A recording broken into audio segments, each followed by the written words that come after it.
വന്നതാണോ? അതെ.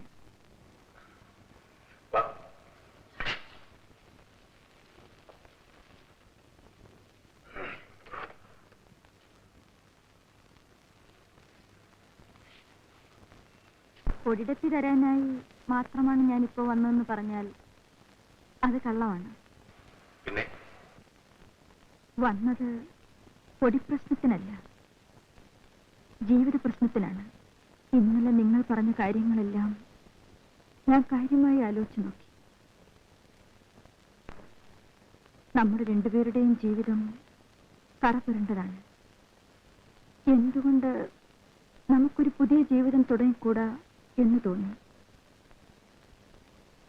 എനിക്ക് നിങ്ങളും നിങ്ങൾക്ക് ഞാനും കൂട്ടായിട്ട്.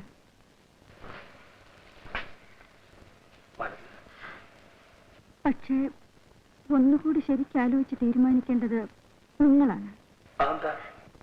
മീൻ കച്ചവടക്കാരുടെ മടിയിലുള്ള രൂപനോട്ട് കണ്ടിട്ടുണ്ടോ?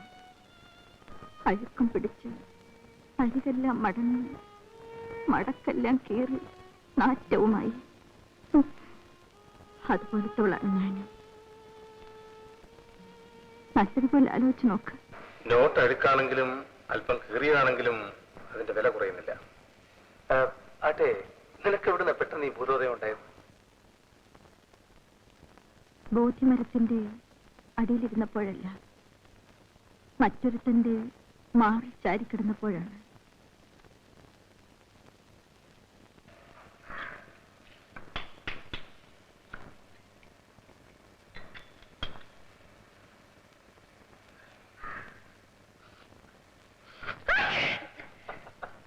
പൊടി വലിച്ചത് ഞാനല്ലേ? അല്ലേലും ആണുങ്ങൾ ചെയ്യുന്ന തെറ്റിന് ശിക്ഷ അനുഭവിക്കേണ്ട ഞങ്ങൾ സ്ത്രീകളല്ലേ?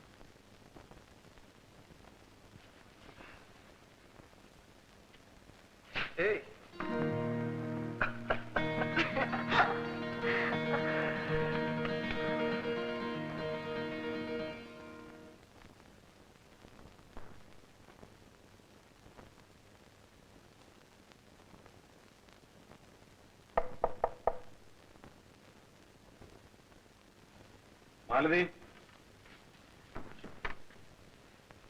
പുതിയ ജീവിതം തുടങ്ങിയതിന്റെ എന്തെങ്കിലും ലക്ഷണങ്ങളൊക്കെ ഉണ്ടോ? എവിടെ? ഇവിടെ. അയ്യോ, 1/2 കിലോ കുറഞ്ഞല്ലോ. അത് മാത്രമല്ല, പൊടി സാഹത്തിന്റെ ലക്ഷണം കൂടിയുണ്ട്. ഇങ്ങനെയൊക്കെ നടന്നാല് എല്ലാരും സാറേന്ന് വിളിക്കും, പിന്നെ നിങ്ങളും ജോലിയും കിട്ടും. പിന്നെ ഒരു കാര്യം, ഇനി അടിതടയൊക്കെ നിർത്തണം കേട്ടോ. നോക്കാം. ഇതെന്താ എഴുതിയിരിക്കുന്നത്? വീണ്ടും വരികയെന്നാണ്. ഇത് കണ്ണാടിയിൽ എഴുതാൻ സ്ഥലം കിട്ടിയതാ? ഇവിടെ വരുന്നവരെല്ലാം പോകുമ്പം ഈ കണ്ണാടി നോക്കി തല ചെയ്യും. അപ്പൊ ഇത് വാങ്ങിക്കുമല്ലോ, അതിനു വേണ്ടിയാ. ആദ്യം തൂത്തുകള.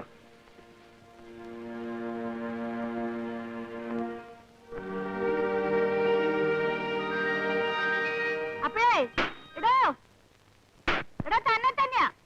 ആരാ? എന്നെയാ? ഇടോ, ഇയാളെ എന്താ പറഞ്ഞ് വിളിക്കണം? എടാ വേലിച്ചെറുക്ക എന്ന് വിളി. ഒന്ന് പോടോ. താനിങ്ങോട്ടൊന്ന് വരാവോ? എന്തിന്? അയ്യോ, ആ കപ്പ വെന്ത് കുഴഞ്ഞു കാണും. അടുപ്പിൽ നിന്ന് ഇറക്കി വയ്ക്കാവോ?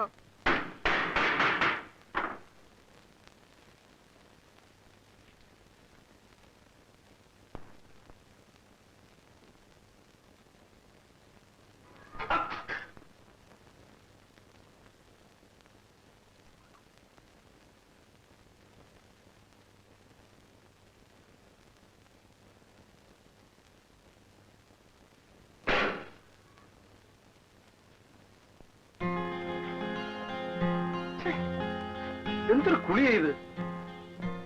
എന്ത് കുളിയാ? ഇങ്ങനെ വാ തുറന്നിട്ടാ കുളിക്കുന്നേ? ഇവിടെ താൻ മാത്രമല്ലേ ഉള്ളൂ. എന്റെ പൊന്ന് തമ്പുരാട്ടി, ആദ്യമായിട്ട് നാണമെന്ന് വെച്ചാൽ എന്താണെന്ന് മനസ്സിലാക്കാൻ ശ്രമിക്കണം. എന്നിട്ട് ഇതുവരെ ശീലിച്ചൊക്കെ ഒന്ന് മറക്കാൻ പഠിക്കണം.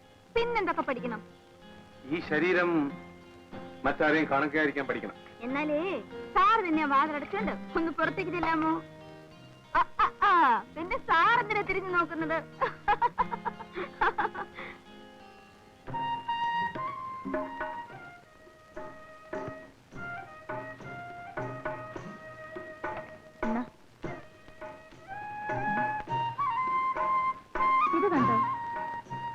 എന്റെ ഭർത്താവിനെ കൂടാതെയുള്ള സന്തോഷമോ സ്വർഗീയ സുഖാനുഭവങ്ങൾ പോലുമോ ഞാൻ കാക്ഷിക്കുന്നില്ല. അദ്ദേഹത്തെ കൂടാതെ എനിക്ക് ജീവിക്കുവാൻ സാധിക്കുന്നതല്ല എന്ന് സാവിത്രി പറഞ്ഞു. ഇത് കേട്ട യമൻ എന്നാൽ അങ്ങനെ തന്നെ ആകട്ടെ എന്ന് പറഞ്ഞ് സത്യവാന്റെ ജീവനെ ബന്ധിച്ചിരുന്ന കെട്ടഴിച്ചു. ഹേ ഭാഗ്യവതിയും ഭർത്തൃഭക്തിയുമായ സതീരത്നമേ, ഭവതിയുടെ ഭർത്താവിനെ ഞാൻ ഇതാ മോചിപ്പിച്ചിരിക്കുന്നു. വിജയം കൈവരട്ടെ എന്ന് അനുഗ്രഹിച്ചു. ഇങ്ങനെ സാവിത്രി തന്റെ സാമർഥ്യം കൊണ്ട് തന്റെ ഭർത്താവിനെ രക്ഷിച്ച് ഭാഗ്യത്തിലേക്ക് നയിച്ചു.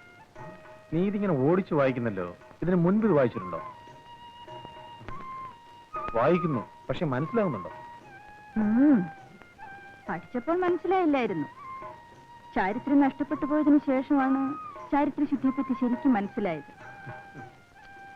കാശും പണവും ആവശ്യത്തിനുണ്ടായിരുന്നെങ്കിൽ ചാരിത്രം മാത്രമല്ല എന്ത് വേണമെങ്കിലും സുരക്ഷിതമാക്കാമായിരുന്നു. എന്താ ചിരിക്കുന്നത്? പണക്കാരെല്ലാം ചാരിത്രശുദ്ധിയുള്ളവരാണെന്നാണോ നിന്റെ വിചാരം? പിന്നെ എന്റെ ഒരു അനുഭവം പറയാം. കണ്ടമാനം പണമുള്ള ഒരു പണക്കാരൻ, എന്തോ പൂർവ്വവിരോധമായിരിക്കാം, അടിച്ച് സൂപ്പാക്കണമെന്ന് പറഞ്ഞ് വേറെ ഒരു പണക്കാരൻ 1000 രൂപ എന്റെ കയ്യിൽ എടുത്തിരുന്നു.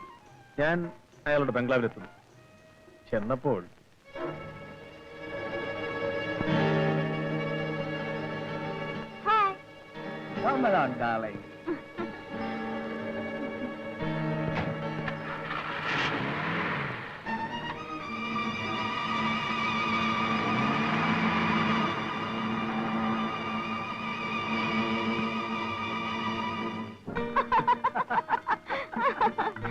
You naughty girl.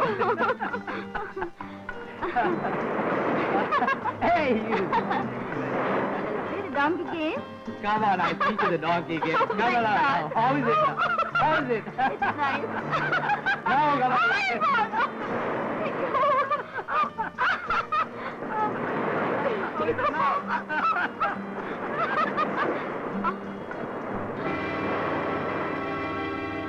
രാജശേഖരൻ മുതലാളി, തനിക്ക് ഞാനൊരു സമ്മാനം കൊണ്ട് വന്നിരിക്കുകയാണ്.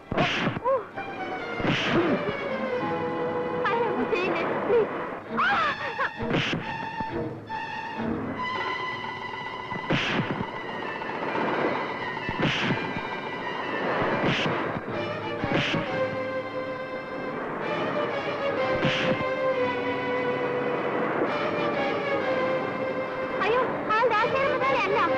രാജശേഖരൻ മുതലാളി അല്ലേ? ഞാൻ എന്റെ ഭർത്താവല്ല.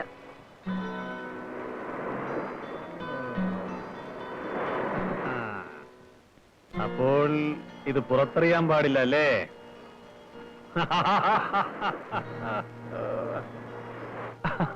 അങ്ങനെ അവിടുന്നും കിട്ടി 1000 രൂപ. അവര് വലിയ കാശുകാരന്റെ ഭാര്യയല്ലേ, പിന്നെന്തിനാ റൂട്ട് തെറ്റിപ്പോയത്? നിന്റെ വയറ് കത്തിയപ്പം നിന്റെ റൂട്ട് തെറ്റി, അവളുടെ കൊഴുപ്പ് കത്തിയപ്പം അവളുടെ റൂട്ട് തെറ്റി. എന്നിട്ട് ഇവരോട് ചാരിത്രശുദ്ധിയെ കുറിച്ച് ചോദിച്ചേ. 24 മണിക്കൂറും ശ്വാസം വിടാവുന്ന പ്രശ്നം എന്താ? എങ്ങനെയുണ്ട്? പറയട്ടെ, ഒരു പാർട്ടി എന്റെ കൂടെ ഇരുന്നിട്ട് പുറത്തോട്ട് ഇറങ്ങിയപ്പോൾ വേറൊരു പാർട്ടി അകത്തേക്ക് കയറുന്നു. അവർ രണ്ടുപേരും തമ്മിൽ കണ്ടുമുട്ടിയപ്പോൾ ഷോക്ക് അടിച്ച പോലായി. അതെന്താ? അവർ രണ്ടുപേരും അച്ഛനും മോനുമായിരുന്നു. വലിയ ബഹളം നടന്നാണല്ലോ. പിന്നെ എന്തുകൊണ്ടാണെന്നറിയാമോ? എന്റെ വീട്ടിൽ വന്നതിനൊന്നുമല്ല, അച്ഛനേക്കാൾ മോന് 5 രൂപ കൂട്ടി തന്നുപോയി.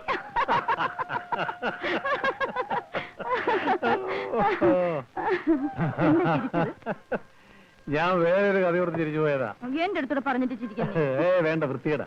ഓ, വല്ലാത്ത വൃത്തികേട്, ഞാൻ കാണാത്തത്. കേട്ട് കഴിഞ്ഞു പിന്നെ വൃത്തികേടാണെന്നും പറയരുത്. ഇല്ലില്ല, പറയാനേ.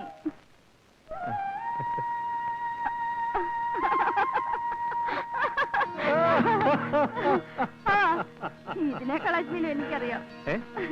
കേക്കട്ടെ, വേണ്ട പറയാൻ.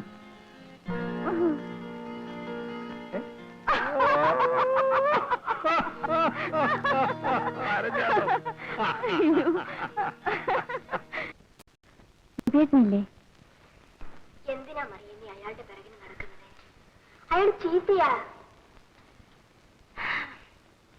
ഒരു പക്ഷേ അയാൾ നിന്നെ കല്യാണം കഴിച്ചാൽ തന്നെയും അയാളുടെ കൂടെ അവസാനം വരെ സമാധാനത്തോടെ ജീവിക്കുമെന്നുള്ളതിന് എന്താണ് ഉറപ്പ്? നിങ്ങൾ ജീവിക്കുന്നതോ? ജീവിക്കുമെന്നോ? മാനം വിറ്റ് കഴിഞ്ഞുകൂടുകയാണ്. വിശപ്പിന് ആഹാരവും കൊടുക്കാൻ തുണിയും കിട്ടും. പക്ഷേ യാചിച്ചു കഴിയുന്ന ഒരു പാവപ്പെട്ട സ്ത്രീക്ക് കിട്ടുന്ന സ്ഥാനമോ അന്തസ്സോ പോലും ഇവിടെ കിട്ടില്ല. വണ്ടിനെ പിടിച്ച് തീപ്പെട്ടിക്കുള്ളിലാക്കി കളി കാണുന്നത് പോലുള്ള ദുരിതം പിടിച്ച ഒരു ജീവിതമാണ് എന്റെ ഈ വെപ്പാട്ടി ജീവിതം. പിന്നെ പലരുടെ മുമ്പിൽ പല്ലിളിച്ച് കാണിക്കുന്നതിനേക്കാൾ ഭേദമാണല്ലോ എന്ന് കരുതി കഴിയുകയാണ്.